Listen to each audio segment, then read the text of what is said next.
이틀이 지남에 예수께서 거기를 떠나 갈릴리로 가시며 층이 증언하시기를 선지자가 고향에서는 높임을 받지 못한다 하시고 갈릴리에 이르심에 갈릴리인들이 그를 영접하니 이는 자기들도 명절에 갔다가 예수께서 명절 중 예루살렘에서 하신 모든 일을 보았음이더라.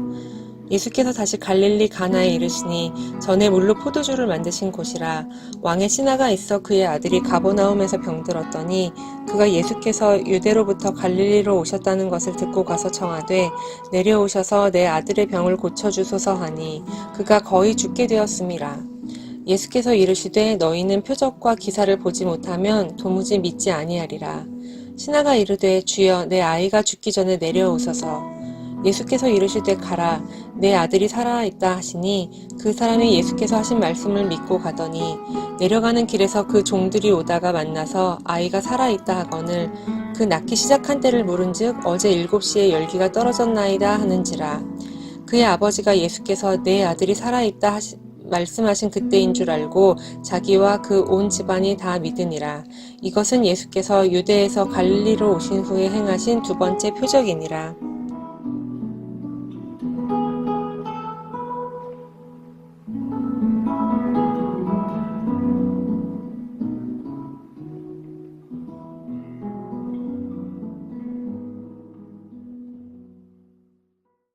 오늘 이 말씀을 중심으로 해서 메시지라는 제목으로 우리 2018년도 마지막 예배를 드리기를 원합니다. 말하는 대로 라는 노래 아시죠? 이적, 유재석이 부른 말하는, 좀 알면은 이렇게 아신다고 표현을 해주시면 얼마나 좋을까요? 아시리라 생각해요. 유명한 노래잖아요. 굉장히 많이 떴었잖아요. 어떤 노래냐면은 우리가 말하는 대로 된다. 이런 뜻을 갖고 있는 노래 같아요. 오늘 뭐 하지? 내일 뭐 하지? 이렇게 모르면은 뭐 할지 모르게 된다 이런 얘기죠. 나는 안 돼. 왜 안 되지? 왜 이러지? 그러면 안 된다라는 얘기예요. 그러니까 긍정적으로, 열정적으로 생각을 좀 바꾸어서 살자라고 했던 노래예요. 많은 사람들에게 위로가 되었던 노래라고 생각이 듭니다. 자, 이 노래가 뜨자 이 노래 제목을 그대로 해서 프로그램 하나가 생겼는데 혹시 아시는지 모르겠어요. 말하는 대로라는 이 토크 프로그램 하나가 생겼어요. 이건 어떤 내용이냐면은 사회 각계각층의 사람들, 특별히 영향력을 갖추고 있는 사람들이 자기가 나와서 이 좋은 말들을 이 버스킹 공연처럼, 그러니까 버스킹 강연을 하는 거죠. 나와서 이렇게 사람들을 모아서 강연을 하는 거예요. 그 사람들이 나와서 좋은 말, 도움이 되는 말, 긍정의 말, 위로의 말들을 이렇게 쏟아내기 시작합니다. 근데 놀라운 게 있어요. 놀라운 게 뭐냐면 그 사람들이 아무리 좋은 말, 도움이 되는 말, 긍정의 말, 위로의 말을 하려고 한다 할지라도 사람들이 안 듣는다는 거예요. 언제 안 듣는지 아세요? 그 메신저를 모르면 안 들어요. 말하는 사람이 누군지 모르겠다. 그러면 아무리 좋은 메시지를 갖고 전한다 할지라도 메신저에 대한 확신이 없으면 어디서 듣보잡이 하나 와갖고 말하면은 사람들이 안 듣는다는 것을 알았습니다. 반대로 메시지가 아무리 형편없어도 그 메신저가 유명한 사람이고 알려진 사람이라면 그 앞에 앉아갖고 그냥 그 얘기를 별 볼 일 없는 얘기를 그냥 다 듣고 있는 거예요. 사람들이 거기서 앉아서 추운데 비 오는데도 막 듣고 있고 그러더라고요. 그래서 제가 그때 알았어요. 이 사람들은 메시지를 받는 게 아니구나. 사람들이 받고 있는 거는 메신저구나 라는 사실을 저는 그때 깨달았습니다. 메시지냐 메신저냐. 2018년도 여러분들의 선택은 어떤 것입니까? 어떤 걸 선택하겠습니까? 오늘 저는 이 성경 안으로 들어가면서 여러분들이 분명한 것을 선택하기를 소망합니다. 43절을 한번 보시죠. 이틀이 지남에 예수께서 거기를 떠나 갈릴리로 가시며. 오늘 갈릴리가 엄청 많이 나왔어요. 발음하기가 어려웠던 것 같아요. 갈릴리에서 계속 뭉개지더라고요. 자, 이틀이 지났습니다. 이틀 동안 예수님은 어디에 계셨습니까? 사마리아에 계셨어요. 사마리아에. 우리가 읽진 않았지만 40절에 보면 이런 말이 써 있습니다. 사마리아인들이 예수께 와서 자기들과 함께 유하시기를 청하니 거기서 이틀을 유하시매. 그렇죠. 예수님께서 사마리아인들의 부탁을 듣고 그들과 함께 이틀을 유하시면서 그들에게 말씀을 가르쳤습니다. 이것은 굉장히 이례적인 일이에요. 굉장히 이례적인 일이에요. 사마리아인들과 보통 상종하지 않는 유대인들의 관습에 의하면 이것은 굉장히 특이한 결정이었다 라는 생각이 들어요. 그리고 이제 이틀 후에 예수님은 자신의 고향인 갈릴리로 이제 가십니다. 오랫동안 사역을 하느라고 지친 몸을 이끌고 고향으로 돌아가는 길, 그 길은 얼마나 기뻤겠습니까? 왜 집 나가면 개고생이라는 말 하잖아요. 여러분들 다 어렸을 적에 가출 한 번씩 해보지 않았나요? 가출하면은 진짜 힘들어요. 가출하면 독립이랑은 좀 달라요. 독립하면 좋은데 가출하면 되게 힘들어요. 특별히 가출할 때는 이렇게 춥고 배고플 때 가출하더라고요. 집 빨리 들어가고 싶은데 자존심 때문에 못 들어가죠. 즐거운 나의 집이라는 노래가 있어요. 동요를 아시나요? 이런 가사가 나와요. 즐거운 곳에서는 날 오라 하여도 내 쉴 곳은 작은 집, 내 집뿐이리. 여러분 이 노래 아세요? 즐거운 곳에서 나를 막 불러요. 그래도 내가 쉴 수 있는 곳이 어디라고 하는 겁니까? 작더라도 별로 형편없더라도 내 집은 내가 쉴 만한 공간이다 라는 거죠. 여러분 주님은 즐거운 곳에서 부르지 않았습니다. 즐거운 곳에서 불러도 내 집이 가장 쉴 만한 곳인데 주님을 부른 곳은 즐거운 곳이 아니었어요. 별로 행복해 보이지 않아요. 2장부터 예수님의 행적은 대단히 고된 행적이었습니다. 2장에서 예수님은 어디서 시작하냐면 자신의 고향에서 갈릴리 나사렛에서 가나로, 가나에서 가버나움으로, 가버나움에서 예루살렘으로, 예루살렘에서 사마리아로, 사마리아에서 다시 갈릴리로 돌아오는 최소 300km 이상의 거리를 여행하셨어요. 여러분 차만 타고 아무것도 안 하고요. 눈만 껌뻑껌뻑 뜨면서요. 관광만 해도요. 되게 힘들어요. 여러분들은 잘 모르시겠지만 이제 정도 나이가 되면 운전하고 이렇게 가면서 눈만 이렇게 보는 것도 힘이 들어요. 지쳐요. 여러분 예수님은 차 타고 눈만 이렇게 벌쩍벌쩍 뜨면서 관광한 게 아니죠? 걸어 다니셨단 말이에요. 300km를 걸어 다니셨어요. 여러분 가나에 가서는 어떤 일이 있었습니까? 거기서 별로 즐거운 일이 없었어요. 남의 결혼식장에서 예수님이 그 당시에 굉장히 노총각이었는데 그때는 10대 이상, 10대 중후반이면 벌써 결혼 다 하는 거예요. 근데 30대가 됐으니까 저보다 더 노총각이에요, 예수님이. 남의 결혼식에 웨딩 플래너 같이 일을 했어요. 야, 거기 포도주. 빨리빨리 움직여. 이거 굉장히 힘든 거죠. 저도 요즘에 누구 결혼식 가면 되게 힘들어요. 결혼식 부르는데 왜 이렇게 결혼하라고 하는지를 모르겠어요. 그 말이 얼마나 부담이 되는 말인지 몰라요. 누가 안 하고 싶어서 안 하냐고요. 예수님도 그 얘기 들었을 거 아니에요. 어머니가 너는 언제 결혼할래? 친척들이 모이면 그런 얘기 했을 거 아니에요. 그런데도 거기서 웨딩 플래너처럼 포도주를 제공하고 말이에요. 여러분 그거 힘든 얘기예요. 그러니까 김상훈 씨 나한테 그렇게 자꾸 결혼하라고 얘기하지 말란 말이에요. 고된 시어머니가 저런 시어머니가 없어요. 자꾸 저한테 와서 결혼하라고 그러는. 그게 너무 싫어서 가버나움으로 떠나버렸잖아요, 예수님이. 가버나움으로 갔어요. 가버나움에서 오래 쉬지 못하고 예수님께서 예루살렘으로 이동했다고 성경에 기록되어 있어요. 오래 쉬지 못했다. 여독을 미처 풀지 못하고 이동하는 거예요. 그리고 예루살렘에 가서 어떤 일이 있습니까? 그냥 곱게 가서 예배 드리고 오셨습니까? 아니에요. 노끈으로 채찍을 만들어갖고 채찍질을 막 하고 상을 뒤집어 엎으시고 난리가 난 거예요. 여러분 노끈으로 채찍 맞아서 채찍 치는데 야 이렇게 쳤겠습니까? 온 힘을 다해서 상을 뒤집어 엎을 때 이렇게 살짝 이렇게 했겠습니까? 온 힘을 다해서 소리 지르면서 했겠죠. 싸우는데 당연히 몸싸움 일어났겠죠. 이 뭐하는 거야? 이러는 거예요. 당신 뭐예요? 그럼 예수님 거기다 대고 그냥 이렇게 할 때가 돼갖고 한 거예요. 이렇게 했겠습니까?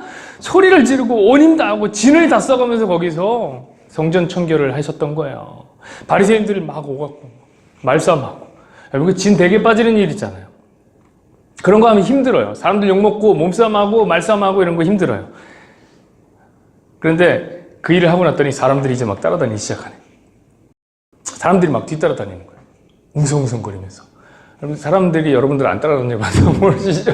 사람 따라다니면 얼마나 힘들까? 스타들 피곤해 볼 거 아나요?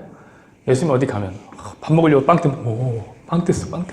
뒤에서 빵 뗐어. 예수님 빵 뗐어. 화장실 가려고 하면 화장실 뭐 특별한 오줌을 싸나 가보자. 난리도 아니었을 거예요. 굉장히 피곤한 일이에요. 그래서 밤에 좀 쉬려고 하면 어때요? 니고데모 와요. 아니, 낮에 오지. 일 처리를 할 때 한 번에 처리하게끔. 어제 밤에 꼭 와갖고, 거기서 또, 넌 그것도 모르냐. 막, 거기서 시작해서, 물과 성령으로 구원을 받지 않으면, 또 얘기하냐. 막 이러면서 계속 그 얘기를 했던 거예요. 그거 너무 힘들어서 사마리아로 간 거 아니에요. 사마리아로 갔어요. 사마리아 왜 갔는지 우린 다 아시잖아요. 사마리아 여인 만나러 간 거예요. 근데 걔는 또, 남들 다 움직이는 그늘진 시간에 안 움직여. 땡볕에만 움직이는 거예요. 근데 갸 찾으러 갔으니까 예수님도 땡볕에 같이 움직여야 되는 거예요. 그래서 어떻게 했습니까? 그 땡볕에 걸어가서 우물가에 퍽 하고 퍼져버린 거예요. 다 보셨어요. 힘들다. 메시아짓도 못 해먹겠다. 이거. 못 해먹겠다고 우물가에서 앉아 있었던 거 아닙니까? 여러분, 예수님 많이 지쳤어요. 근데 그 우물가에서 그 여인을 구원하고 났더니 사람들이 막 몰려와서 뭐라 그래요? 몰려와서 이틀 동안 부흥사경회를 해달라고, 말씀을 가르쳐 달라고 하는 거예요. 여러분, 우리 주님이 성격상 살살 하셨겠습니까? 이사야 말씀 펴봐라. 9장표. 없어? 그럼 내가 이거 줄게. 이렇게 하셨겠냐고요. 예수님, 그래. 소리. 일단 주여 3창부터 하자. 예수 3창 해봐. 시작하고 하는 거예요. 열강을 하셨을 거 아니에요. 그리고 나서 고향으로 가는 거예요. 얼마나 행복한 걸음일까요? 그 걸음. 작은 집, 내 쉴 곳, 가야지. 그런데 여러분 44절을 보시라고요. 예수님 반응이 좀 이상해요. 친히 증언하시기를 선지자가 고향에서는 높임을 받지 못한다 하시고, 뭔가 반응이 싸늘해요. 가기 싫은 눈치. 아니, 예수님이 집에서 칼을 가는 마누라가 있습니까? 아니면은 잔소리가 심한 어머니가 계십니까? 우리 마리아 상 그런 분이 아니에요. 잔소리 하시고 그런 분이 아니에요. 온유하게 생기셨잖아요, 벌써. 왜 그럴까요? 왜 예수님이라는 걸까요? 예수님이 하신 말씀대로, 고향에 가면 사람들이 배척하기 때문에, 높여주지 않기 때문에 그런 걸까? 하고 봤는데, 또 아니에요. 45절 한번 보세요. 갈릴리에 이르심에 갈릴리인들이 그를 영접하니, 이는 자기들도 명절에 갔다가 예수께서 명절 중 예루살렘에서 하신 모든 일을 보았습니다. 엄청 환영하는 거예요. 영접하는 거예요. 예수님이 오셨는데 거의 금이 환영 수준이란 말이에요. 플래카드를 걸어놓고 사람들이 막 벅자지껄하게, 개천에서 용났다, 예수 내 친구 요셉의 아들, 이렇게 해갖고 사람들이 영접하기 시작하는 거예요. 여러분, 주님 왜 이런 뜨뜻미지근한 반응을 보이신 걸까요? 말 실수한 건가요? 그럼 예수님이 아니죠. 그러면 이런 뜨거운 반응일 줄 모르고 가면 또 이렇게 배척할 줄 알았는데, 이렇게 뜨거운 반응일 줄 모르고 갔다가 뜻밖의 환영을 받고 환대를 받고 마치 하루아침에 스타가 된 어떤 스타들처럼 고향에 갔더니 나를 이렇게 이제 알아봐 주는 거예요? 이런 거냔 말이죠. 아니죠, 여러분. 우리가 2장 25절 전에 우리가 공부할 때 봤는데 이렇게 기록되어 있잖아요. 또 사람에 대하여 누구의 증언도 받으실 필요가 없었으니 이는 그가 친히 사람 속에 있는 것을 아셨습니다. 자, 예수님은 사람의 마음속을 알아요. 이거 뜻밖의 환영인지 그러고 가신 거 아니란 말이에요. 이럴 줄 알고 가신 거예요.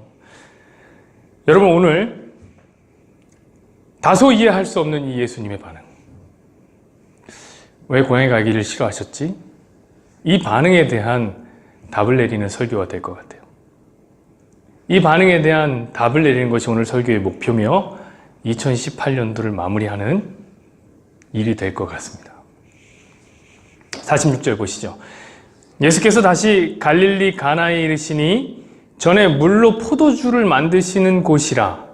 왕이 지나가 있어 그의 아들이 가버나움에서 병들었더니. 여러분, 예수님의 무대는 갈릴리라는 큰 곳에서 갈릴리 가나라는 곳으로 포커스가 맞춰집니다. 근데 성경이 이 지역을 조금 특별하게 설명해요. 뭐라고 설명하냐면은 이곳은 물로 포도주를 만들었던 곳이다 라고 설명하고 있는 거예요. 자, 가나의 혼인잔치가 펼쳐진 곳이죠. 바로 이 자리가. 성경은 다시 한번 가나의 혼인잔치를 우리의 마음 한켠에다가 창으로 이렇게 탁 띄워놓은 거예요. 다시 생각하게 한 거죠. 여기서 무언가가 특별한 일이 일어날 것 같은 기대가 우리 안에 생기지 않나요? 네, 그거 하라고 이렇게 띄워놓은 거예요. 여기서 특별한 일이 일어난다. 그리고 거기서 왕의 신하를 예수님은 만납니다. 여러분, 왕의 신하, 신분사회 속에서 왕의 신하라는 거는 꽤 괜찮은 높은 귀족이 아니겠습니까? 상대적으로 갈릴리 촌동네에서 사는 목수의 아들 예수님과는 좀 거리가 멀죠. 그러니까 특별한 이유가 없다면은 예수님과 이 왕의 신하는 굳이 만날 이유가 없어요. 만날 필요도 없고 만날래야 만날 수도 없는 거예요. 그런데 특별한 이유가 있었어요. 그 이유가 뭐죠? 왕의 아들이 아팠어요. 왕의 신하의 아들이 아팠어요. 가버나움에 사는 아들이 어떻게 됐냐면 거의 죽을 지경에 이르렀다. 여러분, 왕의 신하니까 얼마나 많은 의원들을 찾아다녔겠어요. 이 사람이 얼마나 많은 의원들을 찾아다녔겠죠. 이게 지금 보기에는 그냥 아들이 있어서 가버나움에 아픈 아들이 있다라고 보이지만 원어를 보면요 어떠냐면 이 아들이 꽤 장성한 아들이에요. 그러니까 한 중딩쯤 되는 아들. 낳은 정만 있는 게 아니라 키운 정도 함께 있는 아들이에요. 꽤 오랫동안 키운 아들이고, 그리고 원어에서 보면 이 아들이 독생자예요. 독생자. 하나 있는 아들인데 꽤 키웠죠. 왕의 아들, 왕의 신하의 아들, 귀족의 아들. 얼마나 여러분 많은 의원들을 찾아다녔겠냔 말이에요. 이 사람이 가지고 있는 권력과 돈을 가지고 낳게 하려고 애썼을 거예요. 백방으로 돌아다니면서 전국 방방곳곳을 사방팔방 산 넘고 물 건너 사람들 쫓아다녔어요. 근데 그 중에 예수님의 이야기가 딱 들린 거예요. 예수 이야기가. 예수라는 젊은 청년이 사람을 치유할 능력이 있다고 하더라. 그 얘기를 딱 들은 거예요. 그의 눈이 번쩍 띄었을 거예요. 47절 보시죠. 그가 예수께서 유대로부터 갈릴리로 오셨다는 것을 듣고 가서 청하되 내려오셔서 내 아들의 병을 고쳐주소서 하니 그가 거의 죽게 되었습니다. 여러분, 그냥 이게 가서 청하되 하니까 그냥 간 것 같나요? 가버나움에서 가나까지는 30km 정도 돼요. 강서구청에서 강동구청까지가 제가 찾아보니까 29.79km더라고요. 그러니까 강서에서 강동까지 서울을 횡단한 거리, 그 거리를 한 달음에 달려간 거예요. 하루 꼬박 걸릴 거예요. 하루 꼬박. 미친 듯이 걸어가는 거예요. 아들 때문에. 그리고 거기서 예수님을 만났어요. 그는 이제 간청합니다. 내 아들에게 와서 내 아들을 좀 치료해달라. 그에겐 자존심이 없어요, 지금. 내세울 자존심이 없어요. 체면 차릴 게 뭐가 있냔 말이에요, 여기서. 그냥 도와달라고. 예수님께 얘기한 거예요. 48절. 예수께서 이르시되 너희는 표적과 기사를 보지 못하면 도무지 믿지 아니하리라. 여러분, 예수님을 향해서 도움의 절규를 외치고 있는 이 아비의 소리를 예수님은 좀 이상하게 반응하고 있어요. 그렇죠? 꾸중하시는 거예요. 짜증내시는 거예요. 이것들은 표적과 기사를 보지 않으면 믿지라. 짜증내요. 좀 이상했어. 아까 전에 고향에 올 때부터 반응이 좀 이상했어. 왠지 좀 싸늘하고 이상했더니 결국 예수님이 이렇게 승질을 내신 거예요. 여러분, 이 상황을 아시잖아요, 예수님. 신하의 마음을 아셨을 거예요. 신하의 아들이 어떤지 아셨을 거예요. 다 아셨는데도 이렇게 했단 말이에요. 여러분, 근데 이 신하는 더 이상 다른 데 갈 데가 없어요. 49절 봐요. 신하가 이르되 주여 내 아이가 죽기 전에 내려오소서. 여러분, 신하는 왕의 신하예요. 예수님은 목수예요. 한번 이렇게 탁 튕겼어요. 이것도 표적을 보고 믿질 않아. 이 자식이 감히 할 수 있는 거 아니에요? 네가 뭔데 그냥 끌고 가도 돼요. 근데 주여 하며 예수님 더 높여요.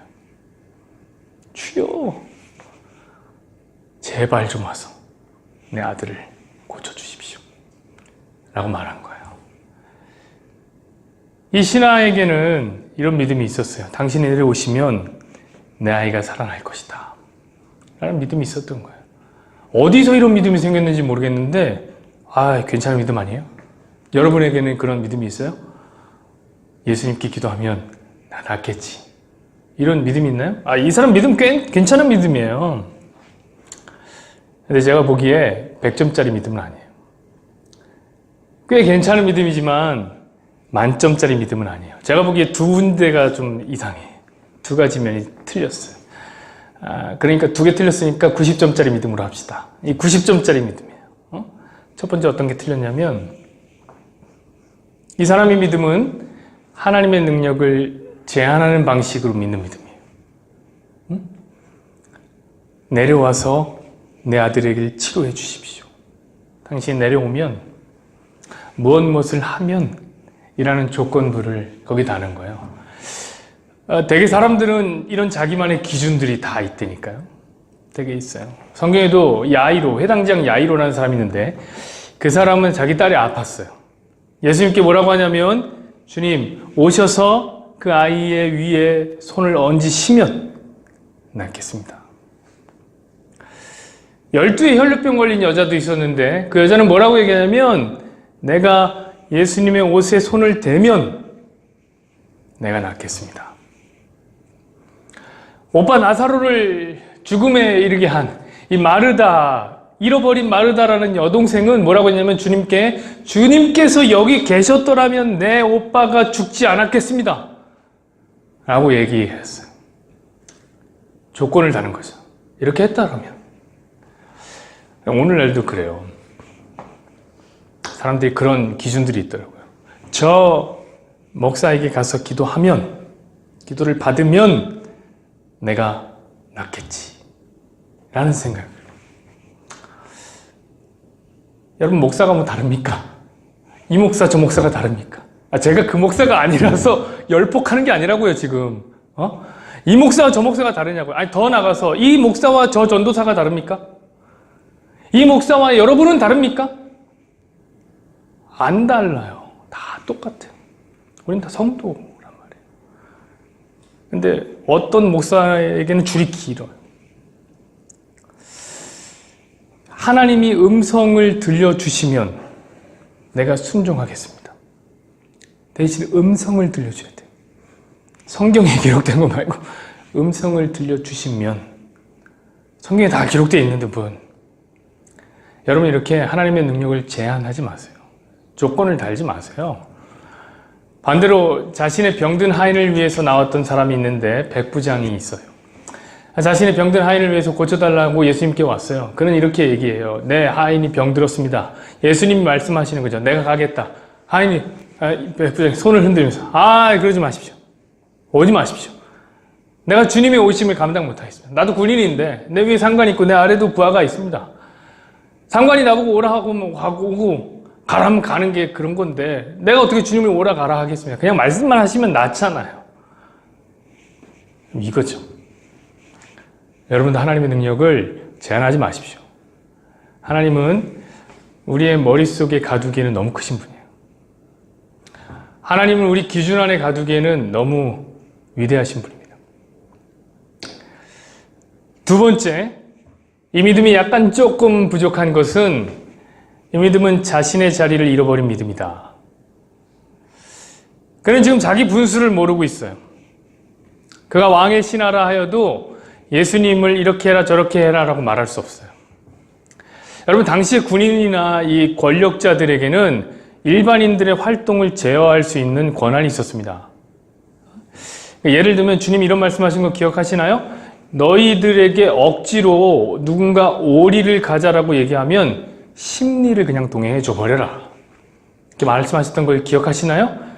이게 당시 군인이나 권력자들은 일반인들을 동행시켜서 무거운 짐 같은 걸 들게 할 수 있어요. 심부름 같은 걸 실 수 있어요. 그래서 오리를 대동시킬 수가 있었단 말이에요. 그런 권한이 있었어요. 그럼 당연히 왕의 신하에게도 그런 권한이 있었겠죠. 그러니 예수님께 그렇게 얘기할 수 있는 거예요, 사실. 그러나 여러분, 그가 왕의 신하라 할지라도, 아니 그가 로마의 카이사라고 할지라도 예수님을 자신의 마음대로 할 수 있는 권한이 없음을 그는 알았어야만 합니다. 왜냐하면 예수님은 만왕의 왕이고 만주의 주이시기 때문에 그렇습니다. 여러분, 우리도 마찬가지예요. 여러분이 이 사회에서 어떤 중요한 자리에 계신지 저는 모르겠습니다. 여러분이 여러분의 가족에서 어떤 위치에 있는지를 모르겠어요. 나는 하늘에 있는데 말이야. 내가 가지고 있어. 그렇다 할지라도 여러분들 중에서 누구도 하나님의 뜻을 꺾고 자신의 뜻을 앞세울 수 있는 권한이 있으신 분들은 없어요. 사랑하는 여러분, 오해하지 말고 들으십시오. 우리는 예수님께 무엇을 지시하는 사람이 아니에요. 우리는 그분의 지시를 듣는 자리에 있는 사람들이에요. 그분의 말씀을 듣는 사람들입니다. 50절 보시죠. 예수께서 이르시되 가라, 네 아들이 살아있다 하시니 그 사람이 예수께서 하신 말씀을 듣고 믿고 가더니. 여러분, 주님은 역시는 역시다 이렇게 말하고 싶어요. 역시는 역시다. 왕의 신하가 움직여달라는 방식대로 절대 안 움직여요. 우리 주님이 이런 스타일이에요. 약간 우리가 이렇게 해달라고 하면 절대 그렇게는 안 움직이는 그런 고집이 있으세요. 내려와 달라고 했는데 어떻게 해요? 그냥 가라. 그냥 말씀만 하셨어요. 그냥 가라. 네 아이가 살아있다. 네 아들이 살아있다. 그럼 그거면 되는 거 아니에요? 그거면 족합니다, 여러분. 여기 어떠한 표적도 필요치 않아요. 우리 안에 확증을 주는 어떤 느낌? 그런 거 중요하지 않아요. 그냥 믿고 가면 되는 거예요. 여러분, 왕의 신하는 예수님의 말씀을 따라서 발걸음을 돌렸습니다. 그렇죠. 말씀을 믿고 가더니. 근데 여러분, 여기에는 여러 학자들의 설이 좀 갈라져요. 크게 두 개로 갈라지는데 어떤 견해가 있냐면 이 사람이 믿었다 하는 학자들이 있고, 어떤 학자들은 안 믿었는데 라고 하는 학자들이 있어요. 여러분 생각은 어떠십니까? 믿은 것 같아요? 안 믿은 것 같아요? 한번 좀 생각해 보세요. 믿었다라고 생각하는 사람들은 이렇게 얘기해요. 봐봐, 믿고 발길을 돌렸잖아 라고 말하는 거죠. 오, 그런 것 같아요. 그런 것 같죠? 안 믿었다고 하는 사람들은 이런 생각을, 52절에 보면 이런 말씀이 있는데, 그 낫기 시작한 때를 물은즉 어제 7시에 열기가 떨어졌나이다 하는지라. 아니, 믿었는데 왜 다음날 갔어? 왜 미기적거리다가 다음날 갔어? 이렇게 얘기하는 거죠. 게다가 뭐라 그래요? 언제 낫기 시작했어? 라고 의심하지 않았느냐. 이거 안 믿은 거야. 53절에 가보면 어떤 얘기냐면 그때로부터 믿었더라 이렇게 얘기를 했으니 이건 안 믿은 거다 라고 하시는 분들도 있어요. 여러분 생각은 어때요? 제 생각은 어떤지 아세요? 제 생각은 왜 이런 고민을 하는지를 도무지 모르겠어요. 이런 고민을 하는 학자들이 저는 고민돼요. 여러분, 사람은 말이에요, 어떤 싸구려 소설에 나오는 것처럼 1차원적이지 않아요. 사람은 평면적이지 않아요. 입체적이에요. 그렇지 않나요? 믿는다고 일관되게 믿는 사람이 있어요? 난 믿습니다. 난 예수님을 굳게 믿습니다. 그건 절대로 믿지 않습니다. 이런 사람 어디 있어요? 의심한다고 끝까지 의심한 사람이 있나요? 예수님 그거 맞아요? 진짜 나한테 해주실 거예요? 이렇게 하는 사람은 어디 있냔 말이에요. 그런 사람은 없어요. 그런 평면적인 사람은 없어요. 그럼 저는 이 왕의 신하가 그 죽어가는 아들의 아비가 그 아들에게 가는 그 밤에 치열한 사투를 벌였을 거라 생각이 들어요. 일단은 예수님이 가라, 살아있다 라는 말을 듣고 가는 거예요. 가면서 어떤 생각이 있을까요? 분명히 예수님 살아있다 하셨다. 가면은 살아있겠지. 아니야. 갔는데 안 고쳐져 있으면 어떡하지? 여전히 아프면 어떡하지? 내 생각대로 다시 모시고 가야 되는 거 아닐까? 돌아갈까? 아니야. 예수님이 분명히 살아있다고 하셨어. 그러니까 가야지. 일단 가야지. 근데 내가 예수님 모시고 가겠다 그랬는데 내가 혼자 오면은 가족들이 얼마나 나를 비난할까? 저 마누라가 토끼 눈을 뜨고 나를 쳐다보고 있을 텐데. 더 나가서 어떤 생각 들었을까? 근데 내가 왜 예수님 말을 들어야 되지? 저 예수라는 작자가 별로 그렇게 세 보이지 않던데? 추레하고 뭔가 영험한 능력이 없어 보이던데? 혹시 시간을 허비한 건 아닐까? 여러분 이런 생각을 하지 않았겠어요? 왕의 신하가? 돌아가면서? 뭐 아닐 수도 있습니다. 여러분 제가 왜 이렇게 불확실하게 말할까요? 제가 왜 이렇게 불확실하게 여러분들에게 전달할까요? 그 이유는 뭐냐면 제가 드리고 싶은 말은 왕의 신하가 믿었느냐 믿지 않았느냐 이걸로 싸울 필요가 전혀 없다는 거예요. 왜냐하면 그것은 아무 상관이 없으니까. 그가 믿었던지 말았던지, 이리저리 왔다 갔다 했던지 아니면은 한결같던지, 그런 건 아무 상관없어요. 여기서 중요한 건 뭐냐면 예수님께서 이 아이가 살아있다 라고 말씀하셨다는 거예요. 그럼 끝이. 50절 보세요. 예수께서 이르시되 가라, 내 아들이 살아있다. 51절입니다. 내려가는 길에서 그 종들이 오다가 만나서 아이가 살아있다 하거늘, 그리고 믿었던 안 믿었던 말씀대로 돌아갔더니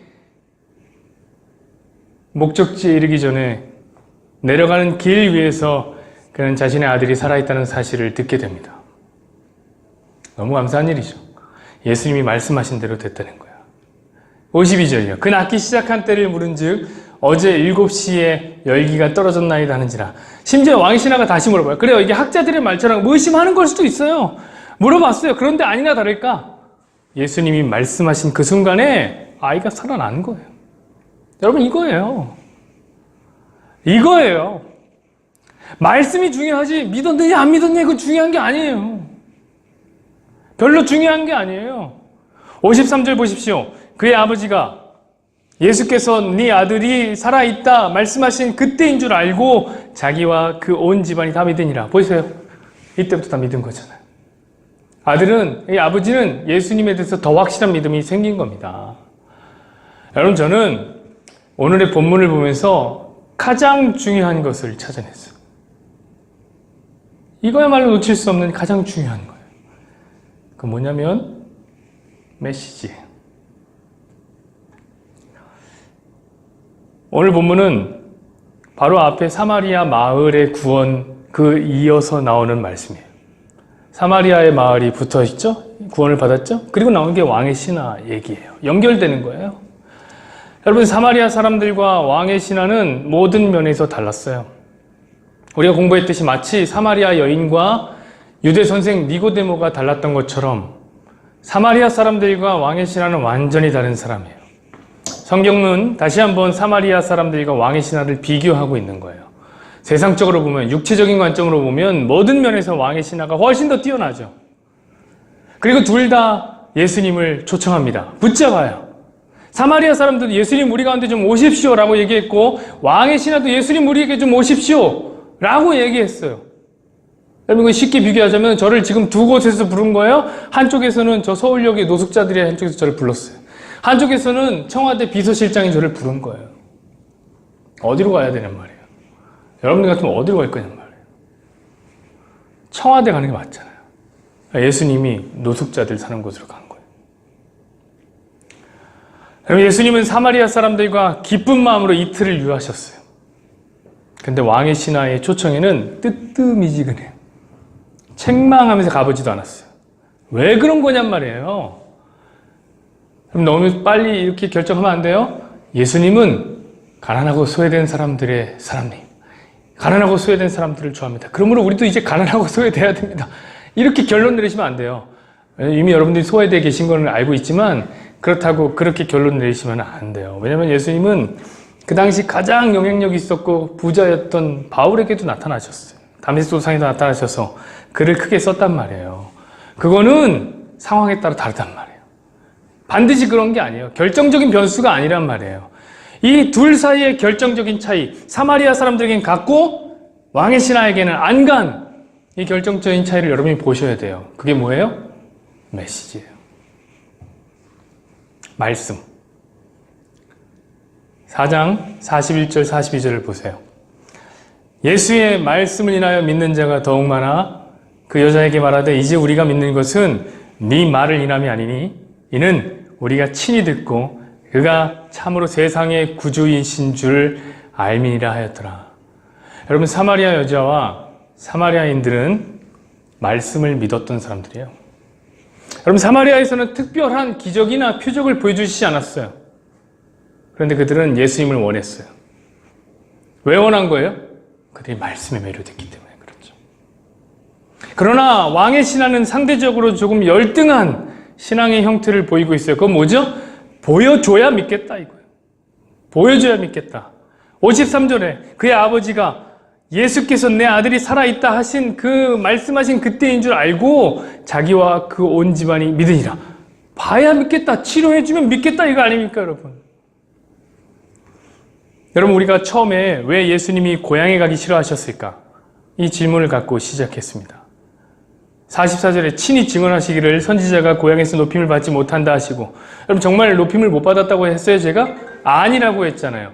45절에 보니까 갈릴리에 이르심에 갈릴리 사람들이 그를 영접했다. 영접했다니까요? 극진히 환영했어요. 그런데 예수님 그 만남 꺼리세요. 그건 나를 높이는 게 아니야 라고 얘기하시는 거예요. 이유가 뭐예요? 그들은 표적을 보고 믿었기 때문에 그런 거예요. 이에 자기들도 명절에 갔다가 예수께서 명절 중 예루살렘에서 하신 일을 보았습니다. 봤기 때문에 믿은 거예요. 사마리아 사람들은 달라요. 그들은 오직 말씀으로 믿음을 가진 사람들이에요. 그들은 예수님이 누군지도 몰랐어요. 왜요? 사마리아까지 소문 안 났겠죠, 예수님이 누군지. 예수님 누군지 몰라서 그냥 유대인의 어떤 남자였어요. 심지어 그들은 자신들에게 말하고 있는 메시지를 전하고 있는 사마리아 여인의 메시지에도 반응해요. 여러분, 그 놀랍지 않습니까? 여인의 메시지에도. 그 여인이 어떤 여인이었는데요? 그들에게 중요한 건 여러분 메신저가 아니에요. 그들에게 중요한 건 메시지. 별볼이 없는 유대인 남자가 전했느냐? 상관없어요. 음란한 사마리아 여인이 전했느냐? 상관없어요. 메신저가 전혀 상관없는 거예요. 더 나아가서 그 말씀을 듣는 자가 어떤 사람이냐? 소외된 사마리아 여자냐? 아니면 힘을 가진 왕의 신하냐? 이런 거 중요하지 않다는 거예요. 성경이 얘기하는 거예요. 리스너가 누구냐? 이것도 중요한 게 아니에요.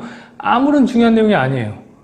더 심지어 들어가서 그 말씀을 듣는 왕의 신하가 칭찬할 만한 믿음을 가졌느냐? 갖지 못했느냐? 이것도 중요한 게 아니에요.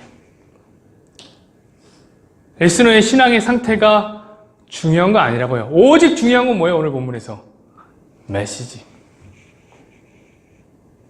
말씀이 중요한 거예요. 여러분, 근데 사람들은 자꾸 메신저에 초점을 맞추고 싶어 하는 거예요. 심지어 교회에서도 그래요. 오직 성경을 얘기하는, 오직 말씀을 얘기하는 교회에서도 그래요.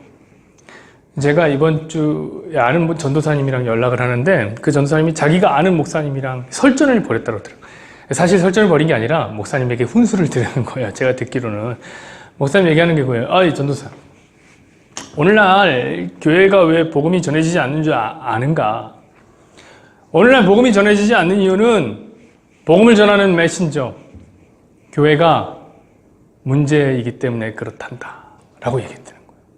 교회가 영향력을 가지고 교회가 착하게 살고 행복하게 살면 메시지가 전해지는데 도무지 교인들이 그러지가 않아서 복음이 전해지지 않는다는 거예요. 그래서 교인들이 변해야지 복음이 전해진다는 거예요. 여러분 정말입니까? 아니라니까요, 여러분. 그거는 메시지를 전하는 게 아니라 메신저를 전하는 중이라니까요. 여러분 그렇게 전할 때에 메신저를 전할 때 문제가 생겨요. 어떤 문제가 생깁니까? 메신저는 자꾸 변한다니까요. 영향력을 갖고 있었던 그리스도인이 전했어요.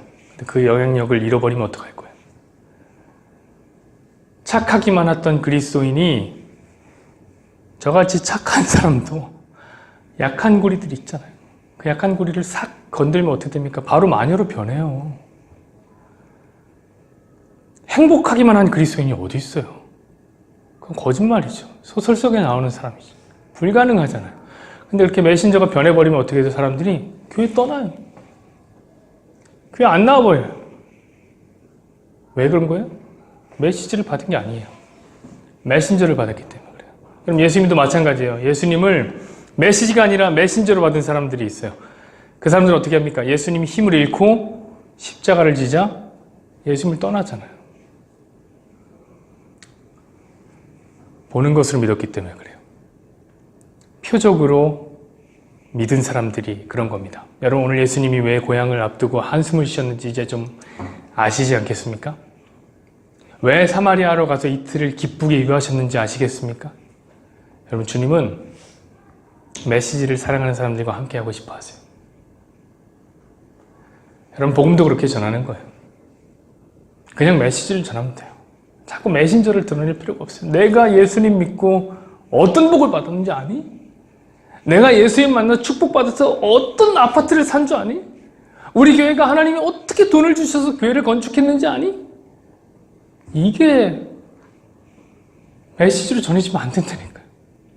이렇게 말할 때는 메시지가 들리는 게 아니라 메신저가 보일 뿐이라니까요. 그냥 복음을 전하시는 거예요. 예수님이 이 세상을 창조했습니다. 그분이 세상의 주인입니다. 그런데 우리가 죄를 졌어요. 우리 죄인이에요. 그래서 도무지 스스로 구원에 이를 수 없었습니다. 우리는 죽은 것들이었어요. 그런데 예수님께서 오셔서 우리 죄를 대신 짊어지고 십자가를 지셨습니다. 그렇게 우리가 구원을 받았습니다. 여기 우리 공로는 아무것도 없어요. 이만큼도 내가 공로가 한 게 없어요. 그분이 믿음을 선물로 준 사람은 그 믿음이 반응해서 구원을 받게 되는 겁니다. 그 예수님 믿겠습니까? 그 예수님이 믿어지십니까?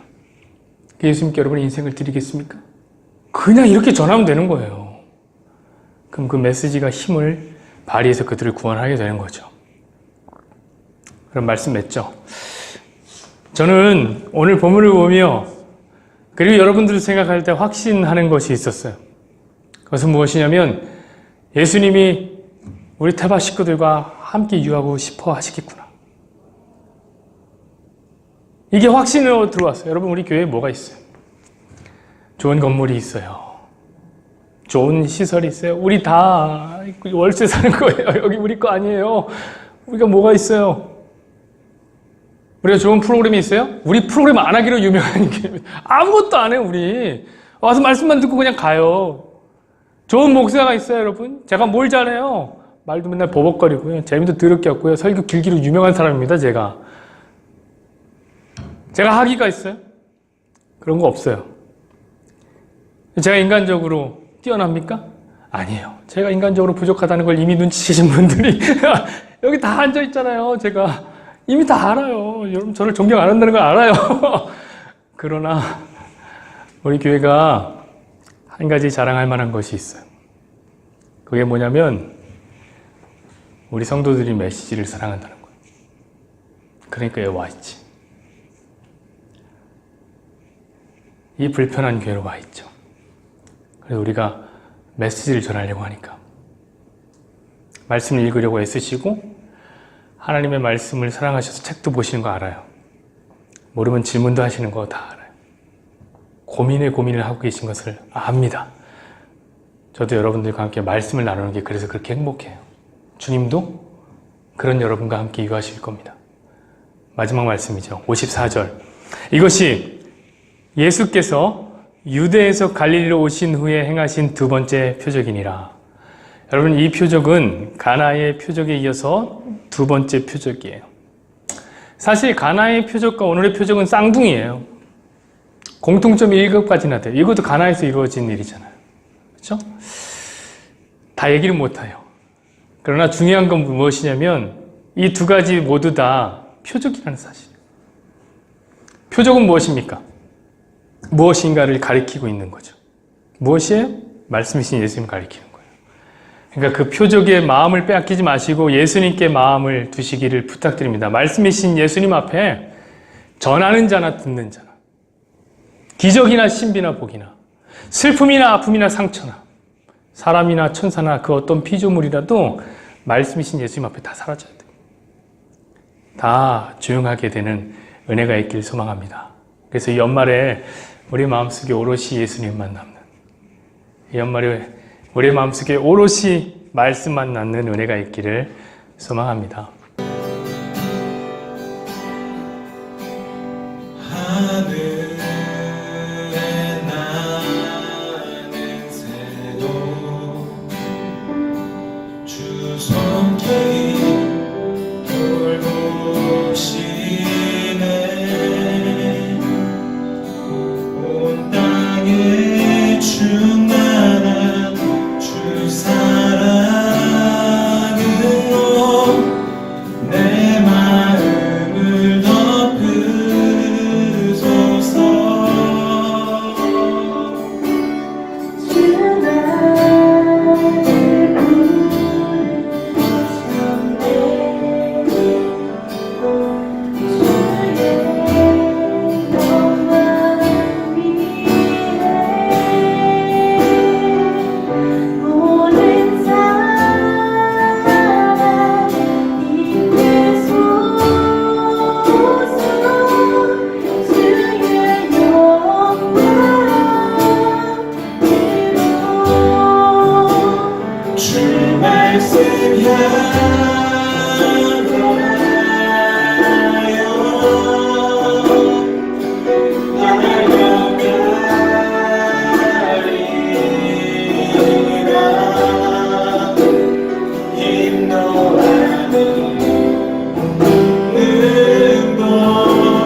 양심으로 기도하며 나아갑시다.